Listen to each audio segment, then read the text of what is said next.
Olá, sou Nazaré Gacês, formada em Serviço Social pela Universidade Federal do Maranhão, especialista em desenvolvimento local e objetivos de desenvolvimento sustentáveis pela ENAPE, Escola Nacional de Administração Pública.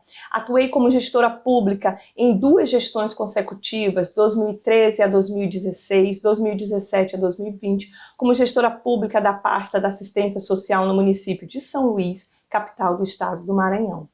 Hoje, faço parte de um grupo de especialistas que buscam disseminar o que é a Agenda 2030 e como nós, governantes, como nós, sociedade civil, podemos contribuir para o atingimento dessas metas. Também atuei no terceiro setor e na iniciativa privada. O nosso módulo de hoje é o módulo do ODS 2, Fome Zero e Agricultura Sustentável. Vamos estar conhecendo como é que é o objetivo 2, quais são as suas metas e indicadores e como nós podemos contribuir para o atingimento dessas metas na Agenda 2030. Mas o que é a Agenda 2030? A gente precisa entender e precisa fazer um resgate desse histórico da Agenda 2030. A Agenda 2030 ela é resultado de uma construção coletiva que teve início lá na Conferência Rio+20, realizada em 2012. Adotada pelo Brasil e por outros 192 Estados-membros da ONU, que é a Organização das Nações Unidas, o documento denominado Transformando o Nosso Mundo, a Agenda 2030 para o Desenvolvimento Sustentável, define estratégias mundiais para os próximos 15 anos desde seu lançamento em setembro de 2015. Ela é composta por 17 objetivos, 169 metas e 232 indicadores internacionais. Ela reflete um conjunto de temas que são fundamentais para os governos e a sociedade, abordando assuntos de cunho social, econômico, ambiental e institucional. Então, esse é o documento que a gente precisa conhecer, esse é o documento que a gente precisa se debruçar e entender para que a gente possa, de fato, no dia a dia da nossa cidade, no dia a dia das nossas vidas, contribuir para o atingimento dessas metas. É interessante a gente resgatar que no ODS 2 ele tem uma categoria que ela é fundamental, que é a fome. Então ele vai trabalhar fome zero e agricultura sustentável. O objetivo 2, ele tem esse foco de acabar com a fome, alcançar a segurança alimentar e a melhoria da nutrição, promovendo a agricultura sustentável. O ODS 2 ele está relacionado ao antigo ODM 1, que trabalhava a questão da fome e da miséria. O ODM, que são os Objetivos do Milênio, eles são, na verdade, anteriores aos ODS. Eles tiveram um período de implantação 2000 a 2015 e a partir de 2015 se repensa todas os 8 objetivos, né, esse grupo de países, e se pensa uma nova forma, um novo formato, que são os ODS, que aí trazem na Agenda 2030, que é esse documento que sai dessa grande reunião, que sai com todas as metas, indicadores e 17 objetivos. É legal a gente fazer esse resgate, porque os ODS, eles vêm exatamente desse histórico do antigo ODM, que são Objetivos do Milênio. Mas o que é o ODS 2, né? O ODS 2, ele tem como meta de acabar com todas as formas de fome e má nutrição até 2030, garantindo que todas as pessoas, especialmente as crianças, elas tenham acesso suficiente a comidas nutritivas durante todo o ano. Isso envolve promover práticas agrícolas sustentáveis, apoiar pequenos agricultores e garantir acesso igualitário às terras, tecnologia e mercados. Também requer cooperação internacional para garantir investimentos em infraestrutura para apoiar a produção agrícola. Junto com os outros objetivos, como eu falei, os outros 17, podemos acabar com a fome em 2030. Esse é o grande objetivo, é o que de fato o ODS 2 nos traz enquanto enquanto foco mesmo de atuação. O ODS 2 deseja promover essa junção de forças e de ações para que, de fato, em 2030 a gente tenha aí o combate da fome no mundo. Mas antes da gente partir um pouco para falar sobre a questão dessa categoria fome, sobre a questão dessa categoria de uma agricultura sustentável e também de um alimento nutritivo, a gente precisa entender quais são as metas do ODS 2. Então, são várias metas, a gente não vai conseguir trabalhar, mas eu queria fazer destaque a 3 metas, que é a 2.1, acabar com a fome e garantir o acesso a alimentos seguros e nutritivos, né? A 2.2, acabar com todas as formas de desnutrição, e a 2.3, dobrar a produtividade agrícola e a renda dos pequenos produtores. Eu quero chamar a atenção para essas 3 metas, porque são as 3 metas que a gente vai estar vendo a ação concreta no nosso estudo de caso, que é o próximo módulo. E aí, além dessas 3 metas, o ODS 2 ele tem outras metas, né? Mas que depois vocês podem se debruçar para conhecer de forma mais detalhada. Além das metas, o ODS 2 tem os indicadores, que são indicadores que vão ser mensurados para que a gente entenda se essas metas estão sendo atingidas.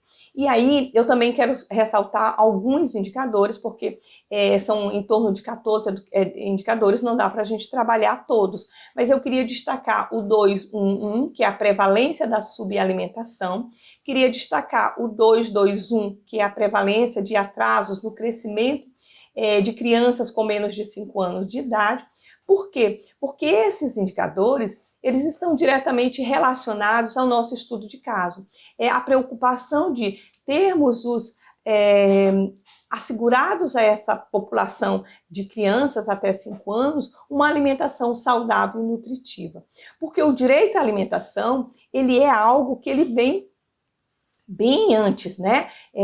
Se a gente for pensar, o direito à alimentação, o combate à fome, eu acho que é desde quando a gente começou a existir. Então, o direito humano à alimentação adequada, que é essa alimentação nutritiva, ela está contemplada no artigo 25 da Declaração Universal dos Direitos Humanos, que é de 1948.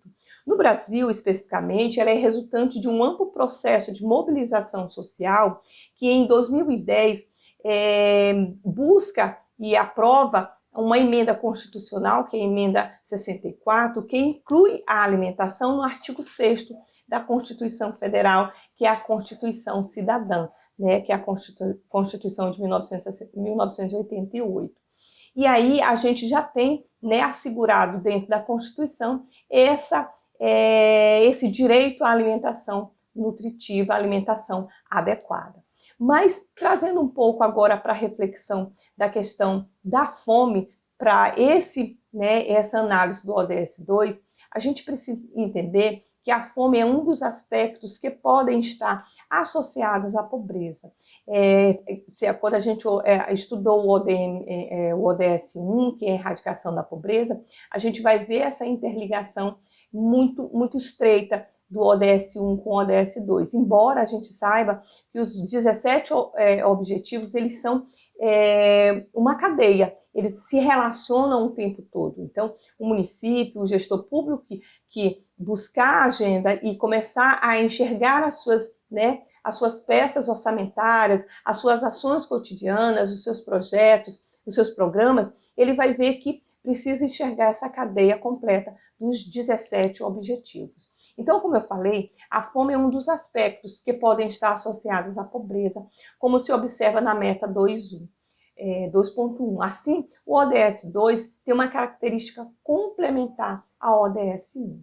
Nas dimensões saúde, quando vê a questão da desnutrição de crianças e da população em geral na meta 2.2, na questão da produção de alimentos sustentáveis, por exemplo, nas metas 2.4 e 2.5, e para a economia na meta 2B e 2C. A ampliação da produtividade e da renda dos pequenos produtores agrícolas, elas precisam de uma atenção especial, principalmente às mulheres. E aí você vai verificar isso na meta 2.3, que tem um impacto direto na diminuição da pobreza e na promoção de uma economia mais sustentável.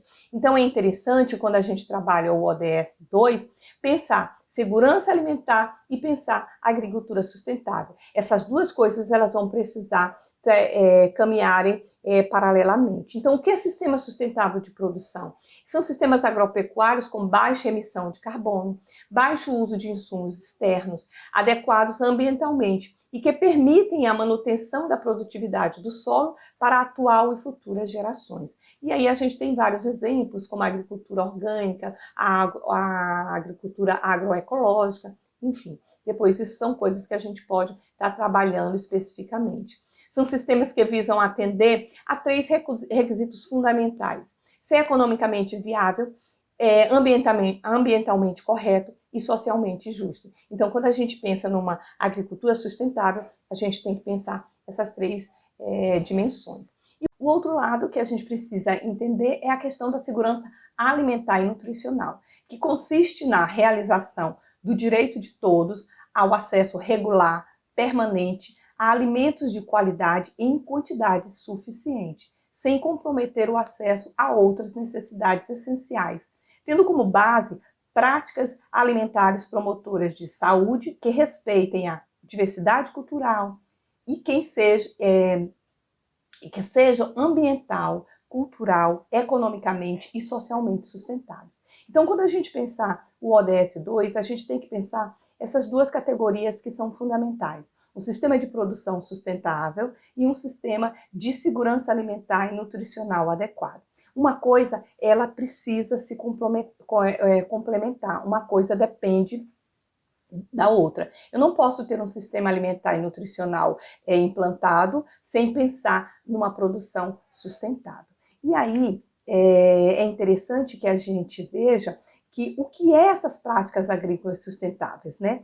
É pensar exatamente no que a gente já falou lá atrás, naqueles 3 requisitos fundamentais, né?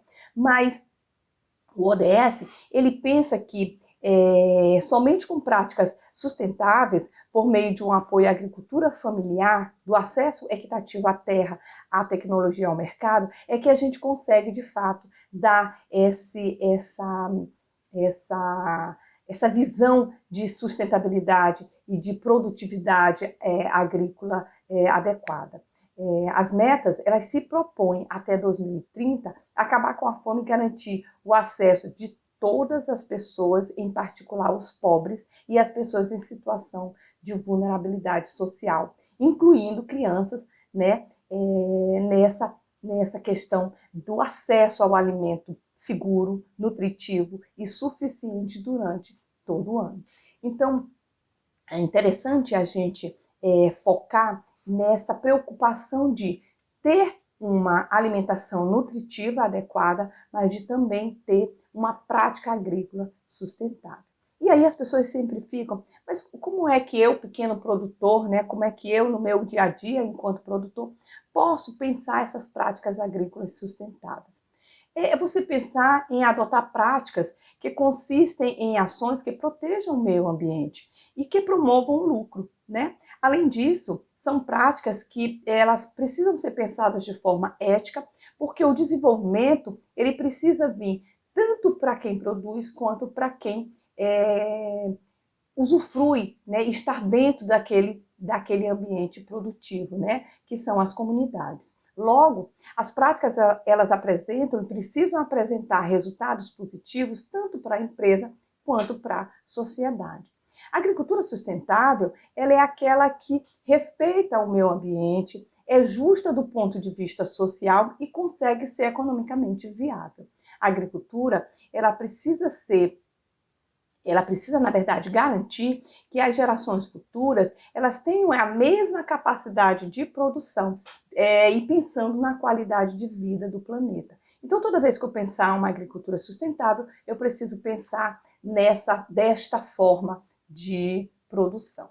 E aí eu queria agora destacar quais são os marcos legais, quais são as conquistas que o Brasil tem com relação à agricultura sustentável, com relação a assegurar a alimentação nutritiva no país para a população mais vulnerável. Então, eu queria destacar o CONSEA, que é o Conselho Nacional de Segurança Alimentar, as conferências nacionais, estaduais e municipais, que é lá que a sociedade participa, é lá que a sociedade civil organizada contribui para a melhoria dessas políticas públicas. Queria destacar a CAISAN, que é a Câmara Interministerial de Segurança Alimentar, a LOSAN, que é a Lei Orgânica de Segurança Alimentar e Nutricional, o CISAM, que é o Sistema Nacional de Segurança Alimentar e Nutricional, o PENAI, que é o Programa Nacional de Alimentação Escolar, o PRONAM, Programa Nacional de Alimentação e Nutrição. Então, são conquistas que a gente já tem dentro do Brasil e que eu digo que a gente não precisa estar reinventando, a gente precisa implantar, a gente precisa qualificar, a gente precisa mensurar, né, para que, de fato, a gente, né, entenda como é que isso está impactando nos objetivos. Então, são uma série de conquistas legais, o PAT, né, que é o Programa de Alimentação do Trabalhador, o PRONAF, o Programa Bolsa Família, a Política Nacional de Segurança Alimentar, que ela é super importante, a gente vai falar um pouquinho dela já já, o Plano Nacional de Segurança Alimentar, e também quero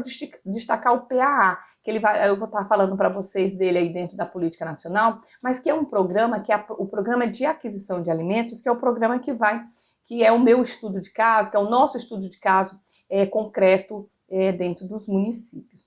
E aí, todos esses marcos legais, eles são desdobrados para os municípios. Então, a CAISAN, né, as câmaras, né, o CISAM, ele precisa ser implantado dentro do espaço da esfera municipal. E o que pode ser feito, né, dentro do município, né? Porque sempre a gente se pergunta, mas aí tudo bem, estou lá, né, lá distante um pouco, no nacional, como é que eu posso trazer isso para o município? Trazer os conselhos, né, porque eu acho que é fundamental, porque aí você tem uma instância de controle social, o Conselho Municipal de Segurança Alimentar, os planos municipais de segurança alimentar, as conferências municipais, que são espaços extremamente importantes para a melhoria desse sistema, os programas de banco de alimentos, que muitos municípios já têm, os programas de combate ao desperdício, também muitos, vocês vão ver, tem vários estados que já implantam, né, e com práticas bastante eficazes e concretamente possíveis de serem implantadas, as hortas pedagógicas. Então, o município ele pode implantar várias coisas que estão aí dentro da Política Nacional de Segurança Alimentar e Nutricional. E que essa política, ela sim dá um olhar para a gente mais genérico, mas que a gente pode trazer para o cotidiano do município. E aí eu queria só destacar aí um pouquinho o que essa Política Nacional Política Nacional de Segurança Alimentar e Nutricional. Ela foi implantada na Lei 11.346, de 15 de setembro de 2006.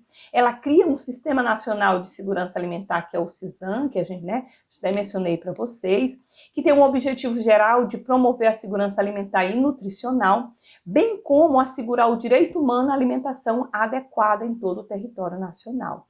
Alimentação adequada, então isso precisa ter aí um grifo, né, nessa palavra, nessas duas palavras. Ela estabelece as diretrizes e princípios e definições quanto à composição do CISAM, né, como é que o CISAM vai estar implantado. E aí, dentre as várias questões, vários programas, serviços, né, e ações que a Política Nacional determina, eu faço destaque para o Programa de Aquisição de Alimentos, que a gente vai conhecer um pouquinho agora. Então, o que é o PAA? Eu já ouvi falar, né, no PAA, em algum lugar alguém já falou. O PAA é um programa que faz parte desse sistema, que é o CISAM, e foi criado através do artigo 19 da Lei 10.696, de 2 de julho de 2003, que é regulamentado pelo Decreto 7.775 de 2012, né? E é o PA que a gente vai estar trabalhando mais detalhadamente lá no nosso estudo de caso.